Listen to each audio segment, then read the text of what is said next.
Pastor, I'm seeing that you can prophesy very well, you can tell what is about to happen, things that are going to happen, but then why this particular thing God never revealed to you?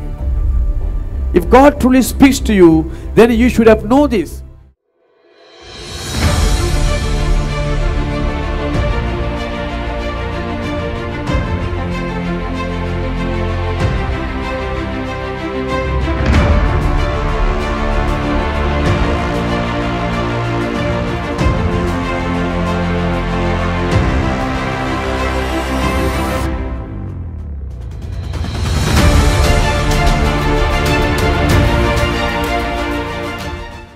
Often want God to speak to us through vision, through His Spirit, or to hear an audible voice, or to the servant of God. We don't understand that God is already speaking to us through everything that we are going through in our life, through everything that we can see in this life. Hallelujah. He is speaking to us. We can never deny that. He does not speak through His Spirit alone or by His voice alone, but through everything around you. So therefore, as a Christian, you need to be very sensitive to know what is going on. Why does this thing happening? What God is trying to say. Jesus understands that very clearly. When Herod is trying to look for chance to kill him, he understands, okay, my time is not over yet. It means if in this place I am rejected, I have to go to another place. God could have just talked to Jesus saying that, okay, son, now your part is over here, you have to go to that place. No, God used that problem to talk to him. Sometimes some people will come and ask me this question. Many times I've encountered this kind of questions. Say, Pastor, I'm seeing that you can prophesy very well, you can tell what is about to happen, things that are going to happen, but then why this particular thing God never revealed to you? If God truly speaks to you, then you should have known this. My brothers and sisters, you must understand something. It is not only me, even Jesus went through that. Even Jesus did not hear this from the Spirit of God. He did not hear this from the God Himself. He sees the problem, he understands the will of God. Hallelujah. Sometimes God will speak in advance, saying that don't do this, there's a trouble waiting. Sometimes God will be silent and make the problems to speak to you, so that you can learn certain valuable lessons.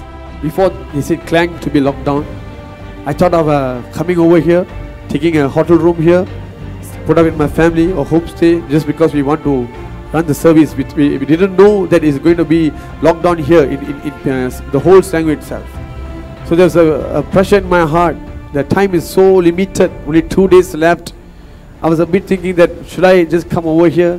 And others said, no, you don't go there. And I was a bit disturbed in my mind. At one part I just waited upon God and God said, no, go back to Klang. And after 2 days you get to know the whole Selangor state has been locked down. Hallelujah. But somehow before they announced lockdown in Klang, when the rumors are coming out, there's a voice of the Lord told me this thing, I will make a way.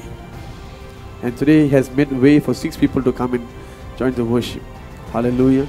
Some people, this is what you will ask. They feel like if there's a pastor, is a servant of God, is a prophet, then they should be doing everything. Then it means that all the prophets in the Bible should be without a problem. For example, why should Elijah run away for his life? When God wants him to leave, why should Elijah run away for his life? He was running from Queen Jezebel for what? What is the reason? Sometimes God seems to be silent. He speaks to you through the problems. Hallelujah.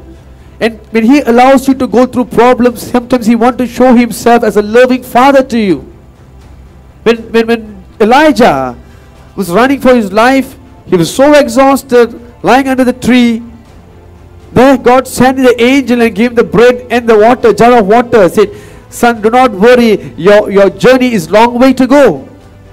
Sometimes during the problems, to the trials, only then you can understand God's love.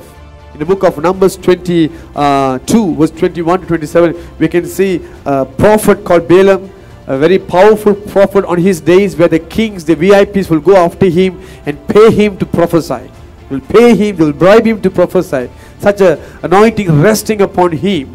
Now this man is going to a place where God doesn't want him to go. On the way, there's an angel waiting to kill him.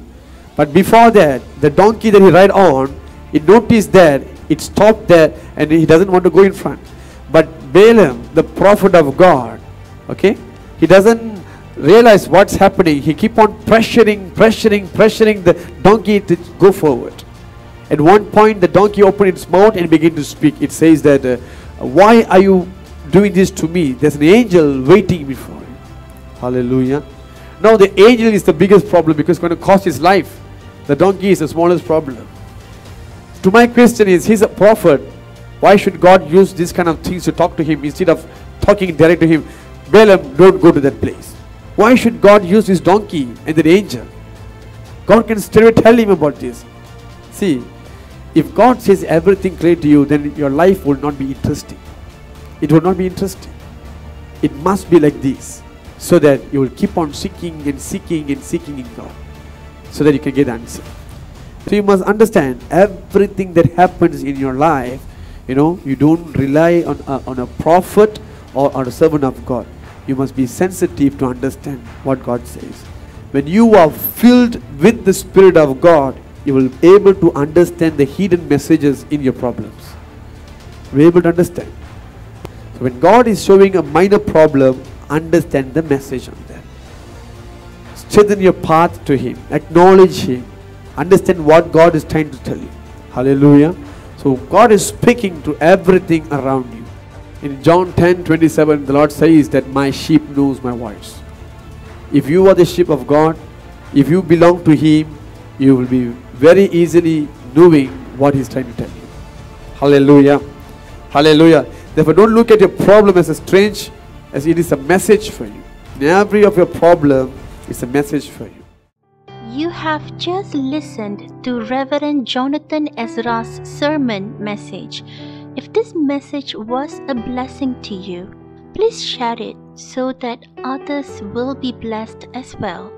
For more video sermons, kindly like us on our Facebook page, Tabera Ministries, or find us on YouTube as well.